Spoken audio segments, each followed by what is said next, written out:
Oi pessoal, tudo bem com vocês? Hoje então a gente está começando a nossa primeira aula, nosso encontro aí de apresentação da disciplina de MPC, Metodologia da Pesquisa Científica, que é uma disciplina muito legal, muito interessante e nesse momento de pandemia então ela deveria começar agora nessa semana.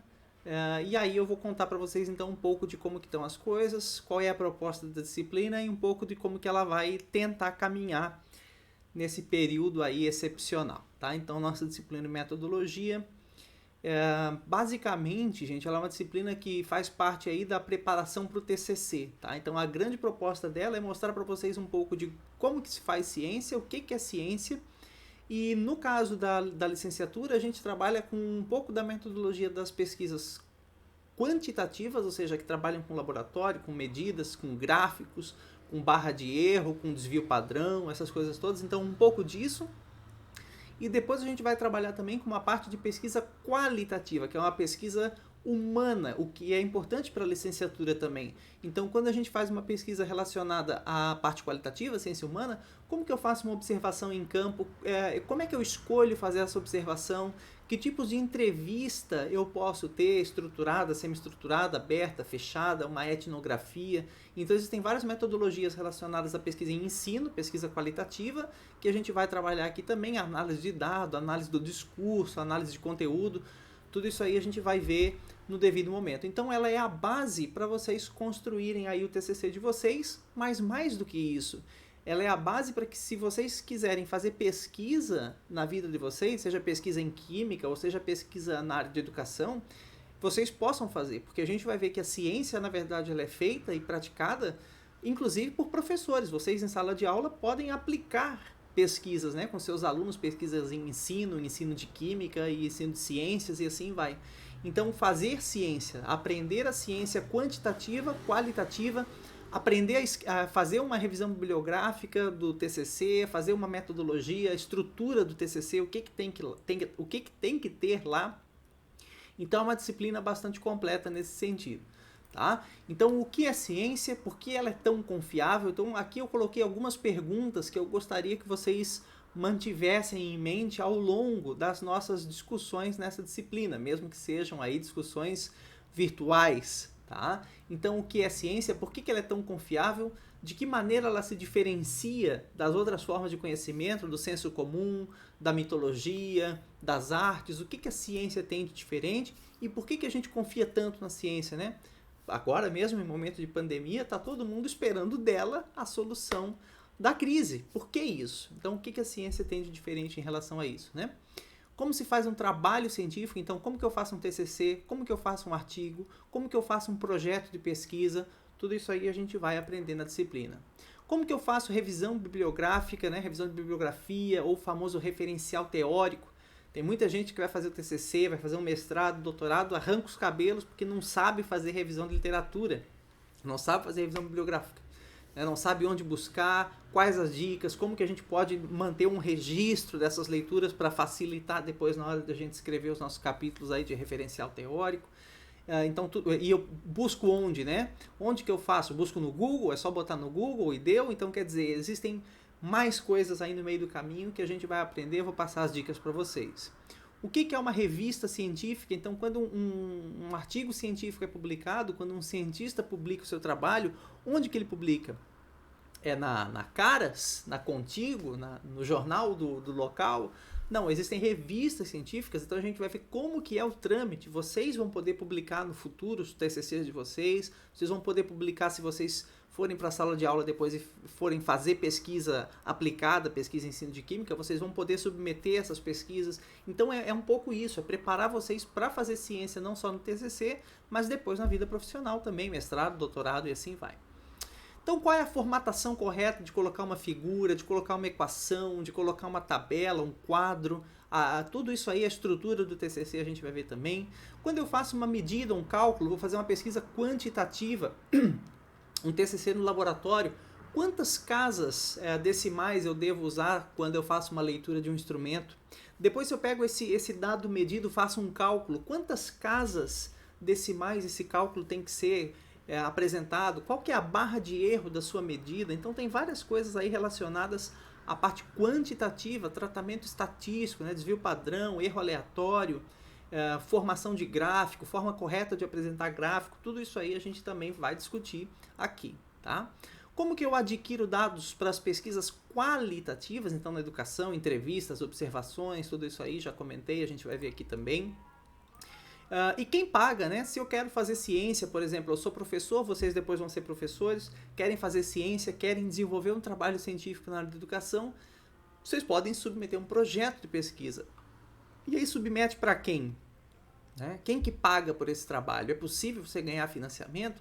E se sim, para onde eu vou submeter? Né? Então, gente, essas perguntas são as perguntas estruturantes aí da nossa disciplina. E o nosso objetivo, então, ao longo dos nossos encontros é resolver todas essas questões, tá bom? Preparando vocês para o TCC e depois para a pesquisa na vida de vocês, se for necessário. Então, coloco uma chargezinha para começar a nossa discussão, né? O cientista aqui apresentando o projeto, aí o Beleza Pura aqui fala, olha, o projeto é excelente, inovador, traria muitos benefícios para a sociedade, mas essa vírgula aqui está fora das normas e aí a gente não vai aprovar o projeto. Parece besta, tá? Mas isso acontece mesmo, então quer dizer, seguir uma formatação adequada é muito importante. Então a gente vai ver as normas padrões aí para você fazer a formatação, mas não significa que essas normas você vai usar sempre. Às vezes uma revista científica tem formatação diferente da outra, você vai submeter um projeto para uma agência, tem um método próprio, uma formatação própria, mas enfim, tem que estar atento à formatação, tá? Então a nossa ementa, basicamente, aí da nossa disciplina, ela vai ser dividida em 3 blocos. No primeiro bloco a gente vai trabalhar com conhecimento científico, então os aspectos da ciência, a relação da ciência com o senso comum, por que ela é tão confiável, a ética no trabalho do cientista e assim vai. O nosso segundo bloco é aspectos de pesquisa quantitativa, então ajuste de curva, linearização, tratamento de dados, barra de erro, então toda a parte quantitativa de uma pesquisa, tá? E a parte 3, o nosso bloco 3, é os aspectos das pesquisas qualitativas, então dados de pesquisa, observação, entrevista, categorização, análise de conteúdo, análise do discurso e por aí vai. Então esse é o pacotão completo que depois vocês vão brincar, vão se aprofundar aí no TCC e na vida de vocês, tá? Então nós vamos conhecer ciência e praticá-la, essa é mais ou menos a missão dessa disciplina, tá? Ela vai dar base para você fazer o TCC e seguir sua vida acadêmica e o aprofundamento, depois se vocês forem se aprofundar nessas áreas, vai depender aí das áreas que vocês forem trabalhar. E o que eu sempre gosto de dizer é que essa disciplina pode parecer um passeio, tem muita gente que não se vê dela como algo muito importante, é algo mais secundário e tal, mas não é, gente. Depois vocês vão escrever o TCC, vocês vão dizer, puxa vida, como é que era isso mesmo? E aí é em metodologia que a gente vê. Então eu gosto de dizer que a utilidade dessa disciplina, ela vai depender de vocês lerem os materiais, de vocês verem as aulas, participarem das discussões. Se vocês fizerem isso, é uma disciplina que vai ser bastante proveitosa, eu tenho certeza, tá? Então vai depender muito da postura de vocês em relação a como vocês veem a importância dela. E naquelas perguntas do começo eu já deixei bem claro que tem várias questões ali que é do nosso imaginário, né? Antes de fazer o TCC. Então, para mostrar como metodologia é importante, eu separei aqui 2 casos absurdos de erros clássicos de metodologia para mostrar para vocês como as pessoas em geral, no dia a dia, não estão acostumadas a trabalhar com uma metodologia rigorosa, né? Aqui no caso da pandemia está dando um show, né? E aqui tem um link do Bahia Meio Dia, da afiliada da Globo em Salvador, lá na Bahia, e eles estavam mostrando o gráfico da evolução dos casos de Covid-19, da pandemia e do novo coronavírus, e eles estavam comparando os dados reais medidos de número de casos confirmados e a previsão teórica se não tivesse o isolamento social, tá? Então, como foi feito o isolamento, o valor real está abaixo do valor previsto. Isso aí, beleza. Agora a questão é, o que a repórter aqui fala? Ela diz que a diferença dos casos entre o real e o previsto era uma diferença de 1 palmo.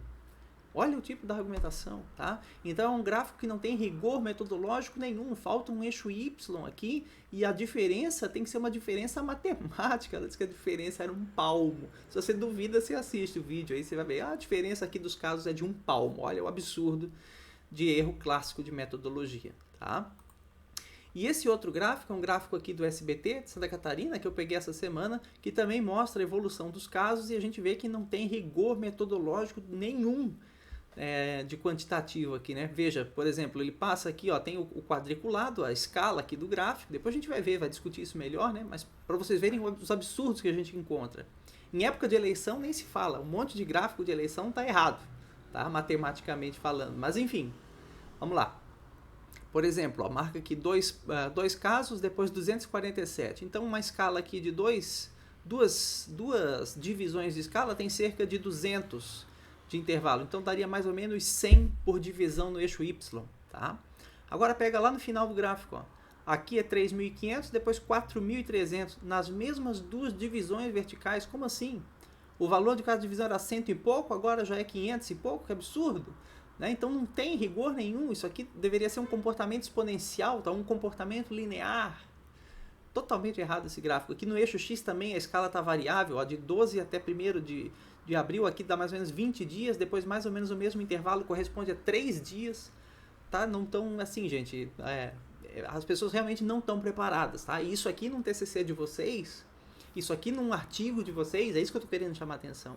Vocês não passa, isso aqui vão cair em cima de vocês, tá? Então a gente tem que estar atento a esse tipo de coisa. Certo? Então, como é que a nossa disciplina aí vai funcionar nessas adaptações para a pandemia? Alguns recados paroquiais. Primeiro, gente, nosso meio de contato oficial aí, para a gente manter tudo registrado, tá? É o e-mail, as nossas atividades, as nossas dúvidas. Então, marcelo.chapo, cuidado com o sobrenome aí, @ifsc.edu.br. Pessoal, os nossos conteúdos eles vão sendo trabalhados aí ao longo das semanas em EAD, tá? Até de certa forma é bom porque a nossa disciplina já prevê uma carga horária em EAD, metade dela em EAD, então não é tão absurdo a gente seguir a disciplina em EAD, tá? Então a gente vai fazer aí fichas de leitura, vídeo aula, vou gravar vídeo, posso indicar vídeo sobre algum tema para vocês, algum documentário, algum artigo, palestras online, gravação de vídeo aulas, etc. Então eu vou fazer uma mescla aí dessas metodologias para a gente poder seguir e ir acompanhando aquelas discussões iniciais, que são aquelas perguntas lá que a gente vai respondendo uma por uma ao longo da nossa disciplina, tá? Gente, todos os materiais vão estar no SIGA, então o SIGA vai ser o repositório de tudo que eu indicar. Se eu indicar um vídeo, eu vou deixar o link lá. Se eu usar slide, eu vou deixar os slides lá. Então todo o nosso repositório vai estar no SIGA, tá? No caso de dúvidas também, vou criar lá o fórum de dúvidas da nossa disciplina no SIGA, para vocês postarem as dúvidas, pode mandar por e-mail, pode colocar também no fórum de dúvidas, a gente vai manter tudo registrado bonitinho lá, tá? Bom, o nosso cronograma, então, quando a gente fala do cronograma da disciplina, pessoal, a gente não está mais pensando em relação a acabar a disciplina e os conteúdos agora na primeira, segunda semana de julho. O colegiado do campus se reuniu, isso foi decidido que a gente não tem mais que visar o fim do semestre imediato agora na data que está prevista. Então a ideia é que as disciplinas vão trabalhando na medida do possível, tá? Porque dá trabalho preparar uma disciplina inteira em EAD, que não era o que a gente estava acostumado a fazer. Então, pessoal, esse prazo para a gente ir se adaptando, até aprendendo mesmo a trabalhar em EAD é um pouco diferente. Então, por isso, o nosso cronograma não se encerra na primeira semana de julho. A gente vai trabalhando a disciplina até que a gente volte oficialmente o calendário, e a presencial, na real, e aí se defina um novo calendário para encerrar o semestre. Então, é só para a gente não ter a pressão, tá, de vocês me cobrarem e eu cobrar vocês de que tem que ter tudo acabado o conteúdo até a primeira semana de julho. Eu vou preparando esses materiais e a gente vai avançando na medida do possível, tá bom, gente? Dentro do que for razoável. E quem não tem acesso, quem está na disciplina que não tem acesso a material eletrônico, que não tem acesso ao computador, que não vai conseguir fazer uma tarefa, uma coisa assim, não tem problema. A orientação do campus é que todos vão ser atendidos no retorno. Então, tudo que eu for produzindo de material, de aula, que a gente for avançando em EAD, pessoal, na hora que a gente retornar, todo mundo que não teve acesso vai ter oportunidade, tanto de pegar esses materiais, assistir as videoaulas com a estrutura do IFSC, tá? E aí eu vou fazendo o estudo dirigido para botar quem não teve acesso no mesmo passo de quem está tendo acesso. Então, quem puder, quem conseguir acompanhar, não precisa se quebrar para isso, vai acompanhando, que já vai adiantando o serviço, tá? É essa a lógica. Mas se não tiver computador, não precisa comprar computador, não precisa ir para lan house, não precisa nada disso. Se não tem acesso, fica tranquilo que a gente volta e quando voltar eu passo todos esses materiais, a gente vai fazer o estudo dirigido bonitinho para todo mundo ficar no mesmo passo, tá? Então quem puder, ótimo. Quem não puder, a gente resolve na hora que voltar. Beleza, pessoal? Então essas aí são as nossas adaptações. É mais ou menos isso aí que a gente vai trabalhar, é mais ou menos dessa forma. Qualquer dúvida, gente, qualquer comentário, por favor, me manda aí no e-mail que a gente vai conversando. Tá certo? Então, em breve eu já vou postar aí nosso primeiro conteúdo para a gente trabalhar. Qualquer dúvida, estou à disposição. Até mais, gente. Valeu e uma boa disciplina na medida do possível para todos nós.